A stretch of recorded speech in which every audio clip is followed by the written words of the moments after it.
Hi everyone, it's Miss Katie, your art teacher. I hope that you are staying happy and healthy during this time away from school. I just wanted to share a mini art lesson with you so that you can keep working on your art skills from home.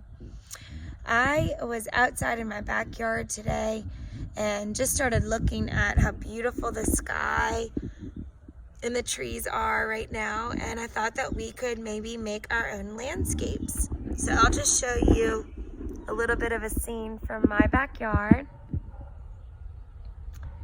So you see how pretty the sky and the trees are?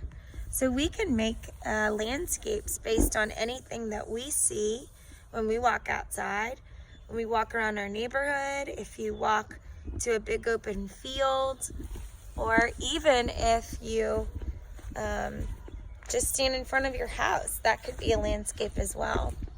So we'll take a look at a few artists who have painted or drawn landscapes in our art book, No One Saw. Do you remember this book? Let's see if we can find some landscapes. There's a landscape. No one saw stars like Vincent van Gogh. Do you remember when we studied Starry Night? Here is a landscape because, as you can see, this top part of the painting is the sky. And down here we see mountains and then a village.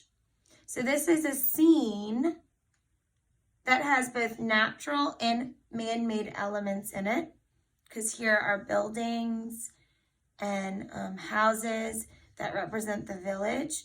And then here is the mountain line that sort of creates what we call the horizon line. And then the night sky with this beautiful crescent moon and stars. Another example of a landscape is Claude Monet's. No one saw hay like Claude Monet.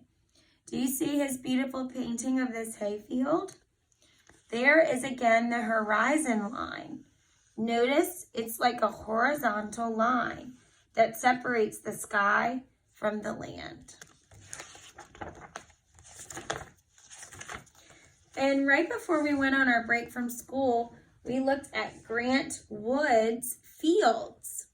No one saw fields and farms like Grant Wood.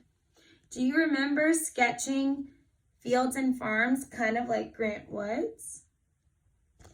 So today we will learn a little bit about Grant Wood, since he's our artist that's going to inspire our work today. And then I will give you some ways to make your own landscapes from home.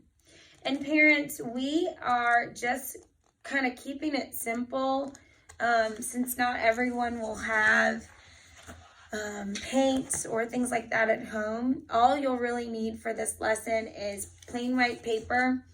I got this at Target Drive Up, but really any computer paper or even the backs of, printed paper that's the back side hasn't been used and it's a plain white space, you can use that as well.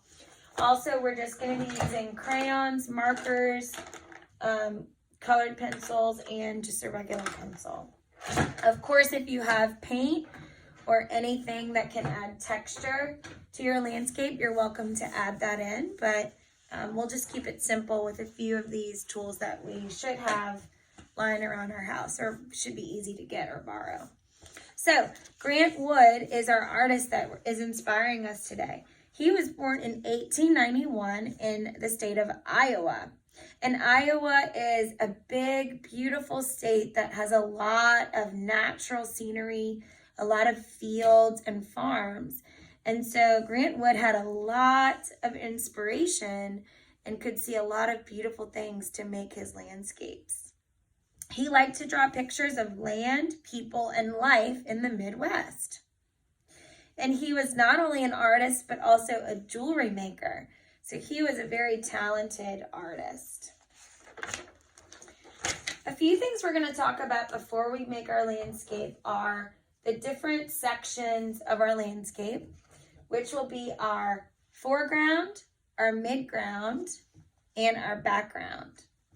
And we'll come back and look at this in a little while. But first, I want to review the types of lines that we've discussed in our art class.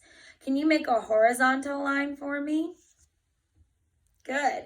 A horizontal line is a line that's kind of asleep like this. Now turn it into a vertical line. Wake it up. Wake up that line. Good. Now you've got a vertical line. And then if we go in between vertical and horizontal and we slant that line over, we've got a diagonal line. See? Good. So we'll use these different types of lines. We'll also use kind of swirly lines, zigzag lines, lots of different lines as we make our landscapes today. So again, the foreground, the midground, and the background are the sections of your paper that will help you distinguish the different parts of the landscape. So we'll get started. You can just find a plain white sheet of paper.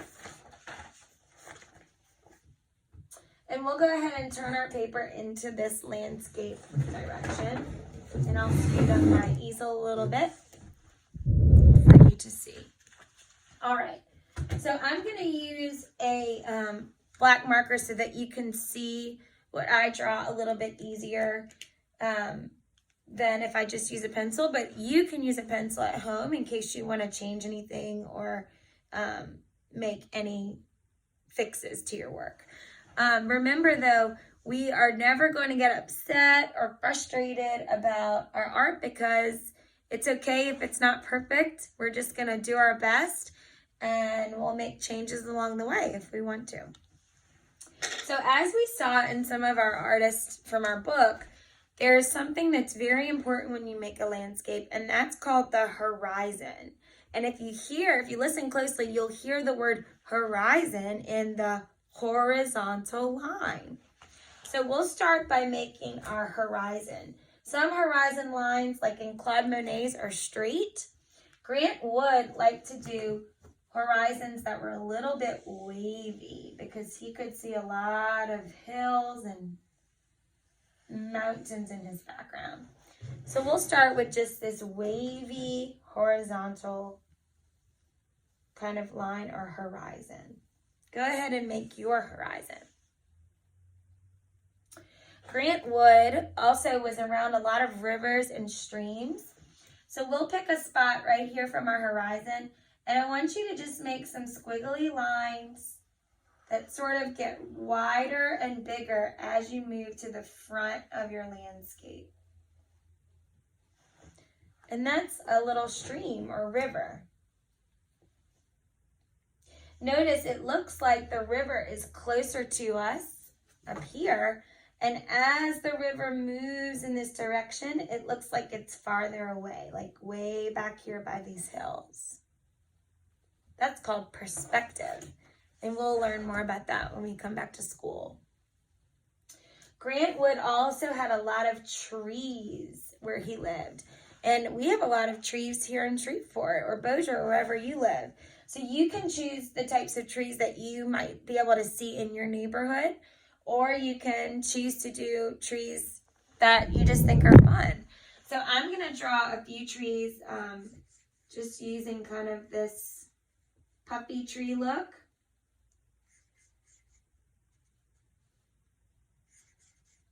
You can draw trees that are sort of puffy and bring them up a little bit off of the land and then add a tree trunk. You could also draw maybe some pine trees using zigzag lines.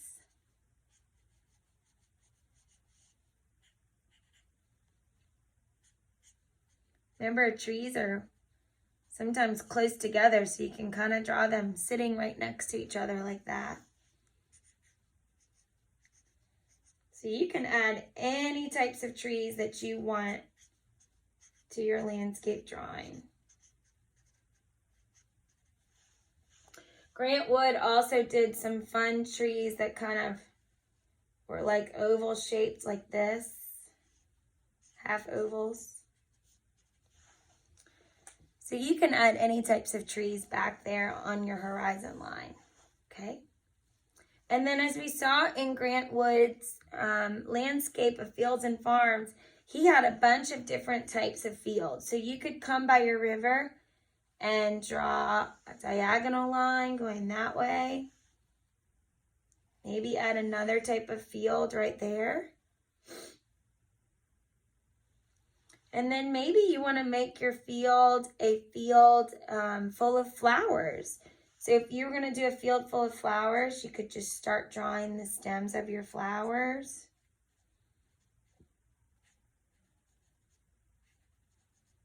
Add some pretty flowers. Maybe you want to draw some sunflowers like we painted, where you need nice long vertical lines of your sunflower stems and big circles and those big petals that we learned to draw that you guys did such a beautiful job with. Remember, some of our sunflowers have teardrop petals. Some of them are thin. So you can get creative with whatever type of fields you want to put in your landscape. Have fun with it.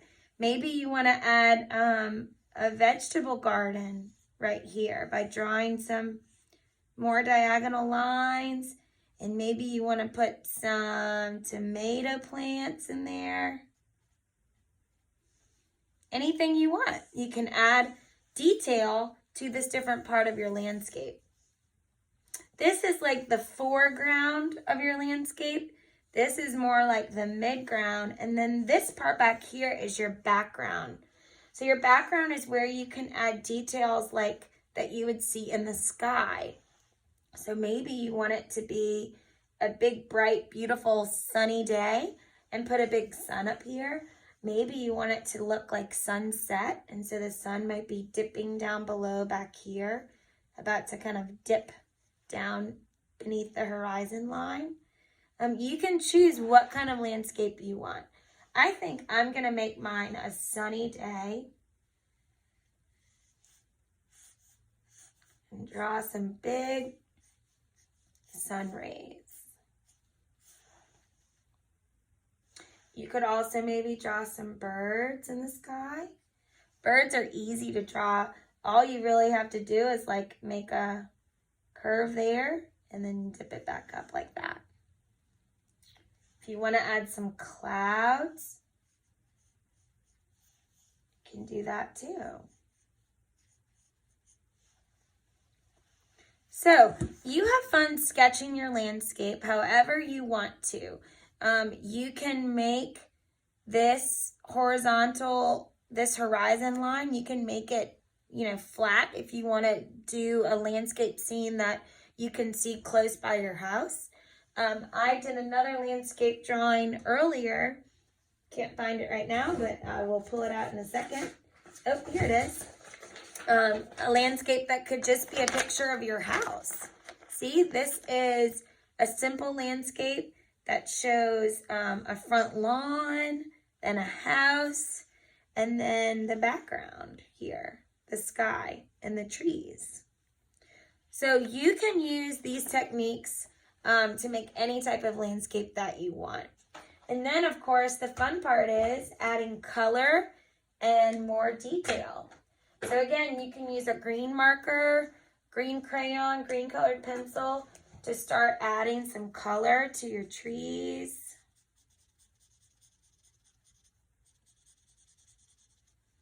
To your fields.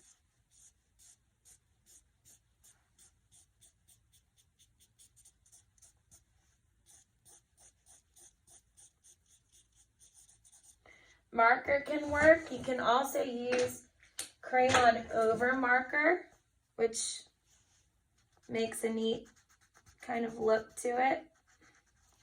This crayon's a little bit broken, but we'll still make it work. See how crayon over marker makes a nice, gives it a nice texture. Okay, so that's how you make a landscape. And you can come back and watch this video to get some ideas and inspiration. You can again, try to make a landscape sort of like Grant Woods with big fields and rivers and flowers. Or you can do a landscape that just shows maybe your house or a scene that you're familiar with around your neighborhood. Landscapes are really fun because they show us the beautiful elements, the natural elements of the earth and sky. And then if we want to add things that we can see in our neighborhood, like a house or a trampoline or a bike, we can work that into a landscape too. So I hope that you have fun making your own landscape, and I'll be back hopefully soon to do another mini art lesson with you. Have a great day.